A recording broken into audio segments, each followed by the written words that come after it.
मैं पहले आपको भक्तमाल की कथाएं सुनाती थी जो आप सब बड़े पसंद करते थे। आजकल मैं आपको श्रीमद् भगवत गीता की कुछ अच्छी अच्छी बातें बताती हूँ, क्योंकि जो श्रीमद् भगवत गीता है इसमें ज्ञान ही ज्ञान भरा हुआ है। और जो इस ज्ञान को समझेगा तो यह ज्ञान हमें अंधकार से प्रकाश की ओर ले जाता है। आजकल लोग एक दूसरे की देखा देखी जो भक्ति करते हैं या अंधविश्वास या कुरीतियों में फंसे हुए हैं, तो यह गीता का ज्ञान हमें उनसे बाहर निकालता है। और जिसे गीता के ज्ञान की सही जानकारी हो जाए तो वह उसका भक्ति करने का तरीका बदल जाता है। ऐसा व्यक्ति अपना तो कल्याण करता ही है, वह दूसरे का भी कल्याण करता है। परंतु जो श्रीमद् भगवत गीता का ज्ञान है यह एक गूढ़ ज्ञान है जो सबके लिए नहीं खुलता। कुछ लोग इसको पढ़ने का प्रयत्न करते हैं तो उनको समझ नहीं आती, वे बीच में ही बंद कर देते हैं। और कुछ लोग गीता को केवल इतना समझते हैं कि एक महाभारत का युद्ध हुआ था जो कौरवों और पांडवों के बीच में हुआ था, और पांडवों का साथ श्री कृष्ण भगवान ने दिया। और इस युद्ध में अर्जुन मोहग्रस्त हो गए थे, और मोह से बाहर निकालने के लिए श्री कृष्ण भगवान ने अर्जुन को गीता का उपदेश दिया। और जो इसके गीता के 18 अध्याय हैं उसमें श्री कृष्ण भगवान अर्जुन को उपदेश देते रहे। और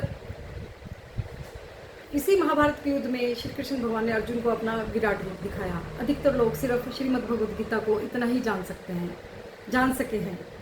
परंतु इस श्रीमद् भगवद गीता में हमारी सारी प्रॉब्लम का हल है। संसार की जितनी भी प्रॉब्लम है सबका सल्यूशन श्रीमद् भगवद गीता के अंदर है।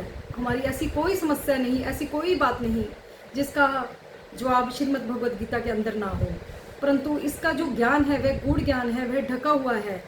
और यह ज्ञान केवल भगवान की कृपा से ही खुल सकता है। जिसके ऊपर श्री कृष्ण भगवान की कृपा हो जाए, भगवान की कृपा हो जाए, उसके ऊपर ही यह ज्ञान खुलता है। और ऐसा व्यक्ति अपना तो कल्याण करता ही है, वह औरों का भी कल्याण करता है।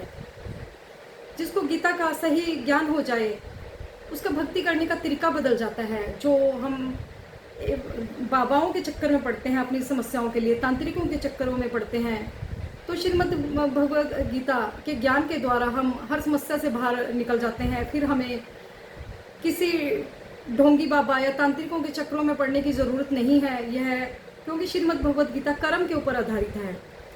श्रीमद् भगवद गीता कहती है कि तुम कर्म करो और फल की इच्छा मत रखो, क्योंकि और अपने हर कर्म को आप भक्ति मान कर करो।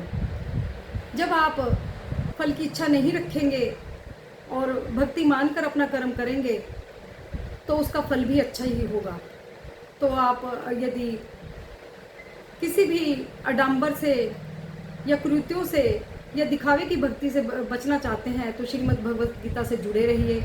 यह आपको अज्ञान से ज्ञान की ओर ले जाती है और आपको जीवन की सही दिशा दिखाती है। जय जय श्री राधे।